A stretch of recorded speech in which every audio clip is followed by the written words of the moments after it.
अस्सलाम वालेकुम। आज जो टॉपिक का नाम है सेल साइकिल, जो कि बहुत आसान और सिंपल सा टॉपिक है। सेल साइकिल का मतलब है सीक्वेंस ऑफ चेंजेस का होना। अब सीक्वेंस ऑफ चेंजेस में क्या-क्या होगा? सेल का ग्रो करना, रेप्लिकेशन ऑफ डीएनए का होना और सेल डिवीजन का होना। इन तीनों को इकट्ठा नाम दिया जाता है, दिया कॉल्ड सेल साइकिल है। सेल साइकिल को 2 फेजेस में डिवाइड करते हैं, एक माइटोटिक फेज है और एक इंटरफेज है। माइटोटिक फेज एक ऐसा पीरियड होता है जहाँ पे सेल डिवाइड होता है, अब इसको माइटोटिक फेज कहते हैं।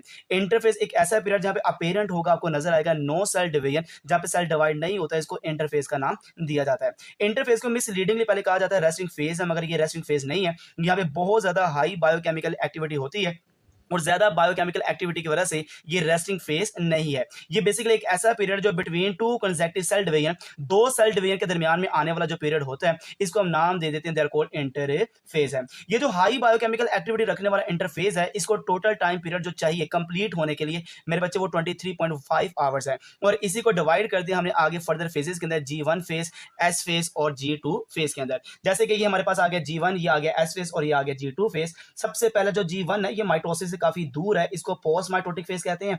जो कि माइटोसिस के करीब होता है, वो G2 फेज है, जिसके बाद माइटोसिस स्टार्ट होते हैं, इसको प्री माइटोटिक फेज का नाम दिया जाता है। G1 में सारी तैयारी जो होगी वो एस फेज की होगी। एस फेज में होगा क्या? डुप्लीकेशन ऑफ डीएनए, मतलब एक डीएनए से दो डीएनए का बनना, ये आपको नजर आएगा सिंथेसिस फेज के अंदर, जिसका नाम क्या? S phase. और डुप्लीकेशन ऑफ डीएनए होने के लिए जो टाइम पीरियड है वो 10 आवर चाहिए।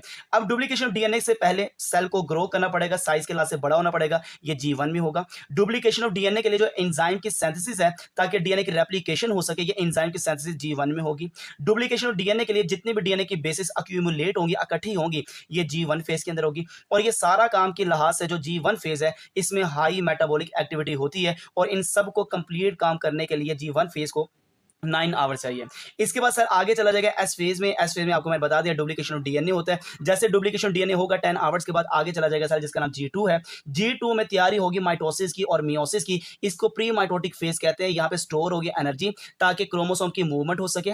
यहाँ पर सिंथेसिस होगा आरएनए, ट्यूबुलिन और माइक्रोट्यूब्यूल्स, ताकि आगे स्पिंडल फाइबर को बनाया जा सके। ये सारी चीजें बनाने के लिए 4.5 आवर्स लगती हैं G2 फेज के अंदर। आपके सामने G1 के बाद एस आ रहा है, एस के बाद G2 आ रहा है और G2 के बाद माइटोसिस आएगा या मियोसिस आएगा। ये कौन सी ऐसी चीज है जो बताती है सारी चीजें बन चुकी हैं, आगे चले जाएं, सब कुछ बन गया, आगे चले जाएं। ये जो आपके सामने दो फेज के दरमियान जो टाइम पीरियड होता है, इस पॉइंट को नाम देते हैं दैट कॉल्ड चेक पॉइंट है। ये बेसिकली फेट, जो सेल की किस्मत होती है, जो भी फेट ऑफ न्यू सेल, जो किस्मत है न्यू सेल के, वो डिटरमिन करता है according to their internal makeup of cell. जो भी सेल के अंदर इंटरनल मेकअप अगर कंप्लीट हो जाए तो सेल आगे मूव करेगा, अगर सारी चीजें नहीं बनी तो सेल आगे मूव नहीं करता। ये जो आपके सामने फेज के दरमियान पॉइंट नजर आते हैं, इनको चेक पॉइंट का नाम दिया जाता है।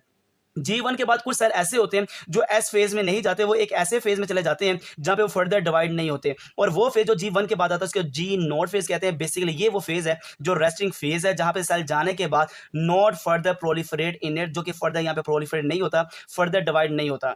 कुछ ऐसे सेल हैं जो इस फेज में नहीं जाते, G0 फेज में नहीं जाते, वो मुकम्मल पूरी उम्र डिवाइड होते रहते हैं, जैसे डाइजेस्टिव सेल है और स्किन सेल है। और कुछ ऐसे सेल्स होते हैं जो G0 फेज में चले जाते हैं, टेम्परेरी, जो कि स्टे करते हैं, जैसे किडनी का और लीवर सेल्स हैं। और कुछ ऐसे सेल्स होते हैं जो इसके G1 के बाद इस फेज में चले जाते हैं और फिर परमानेंटली अपने आप को डिवाइड नहीं करते। वो सेल परमानेंट जो स्टे करने वाले, उनमें आई सेल आ जाते हैं और न्यूरॉन सेल्स आ जाते हैं। तो ये हमारे पास तीन तरह के सेल्स हैं जो G0 में जाते ही नहीं है, वो नॉट स्टे करने वाले ये हैं। जो टेम्परेरी जाते हैं बाहर फिर निकल आते हैं, वो टेम्परेरी स्टे करने वाले ये हैं। और जो परमानेंट चले जाते हैं उनका नाम है आइस और न्यूरॉन सेल्स हैं। जज़ाकल्लाहु खैर।